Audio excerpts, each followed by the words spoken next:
Hello. So for this assignment, we're asked to demonstrate a couple of things that we would do in the classroom. So the first one is to start and stop a class, and it's just demonstrating how you would start and stop your class throughout the lesson. So my favorite way to do this is 1, 2, 3, eyes on me. And so at the beginning of the class, you're letting the kids know that the expectation is when I say 1, 2, 3, they're supposed to say all eyes on me, and that means I need their attention. Freeze is the next one that we say when we're stopping. Halt when it's truly over. This is actually something I do with our recreation kids and my actual job, and it's extremely successful. So that's how I would start and stop a class.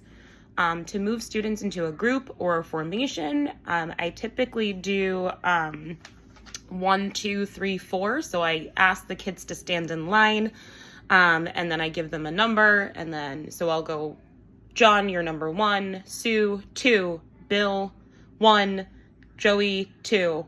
All of my 1s go to the left of the room. Left makes an L with your finger. All of my 2s were going to the right of the room. And so we divvy it up that way. If I need to do half the class, then I typically just do it visually. So I tell everyone to 1, 2, 3, eyes on me.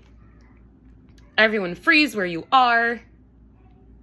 I'm in the middle of the room. Everyone on this side of my hand, that way. Everyone on that side of my hand, that way. And then I just divvy them up as needed. So typically when I'm in the gymnasium setting with students, we're pretty dispersed, and so it's kind of easy to split them up into halves, so that's kind of nice.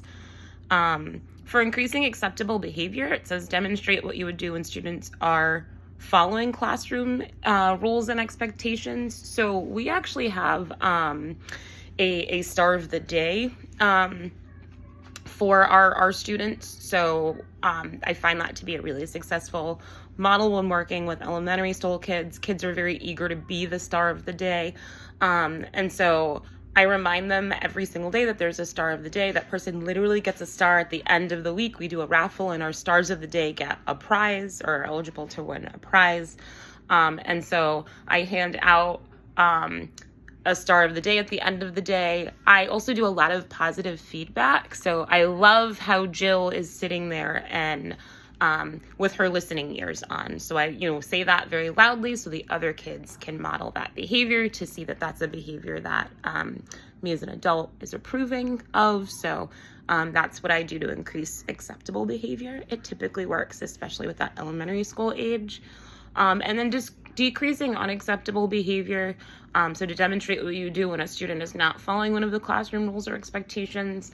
As long as it's not physically violent, I typically lead there's a whole framework called Science of the Positive and Positive Social Norming. And so I make a point of calling out students who are doing really, really well. So if I have a couple of chatty Cathys, as we like to say, so folks who are talking too much, then my demonstration would be, I see that, Bill and Johnny have their listening ears on. Does everyone else have their listening ears on in the class? And so things like that, like calling out the students who are doing really well, and then asking if everyone else is also modeling that same positive behavior is successful. When it comes to physically violent things, I do take a firmer approach there. So our hands are not for hitting Steven. If I have to remind you of that again, I have to put you in a thinking chair. You have to take breaks from this activity if your feelings are so big that you can't manage your emotions. Different things like that are successful. What you're doing right now is a safety concern. That's something that I use a lot with my children actually as well. So that's what I would do to help decrease unacceptable behavior in the gymnasium with students. Thank you. Bye.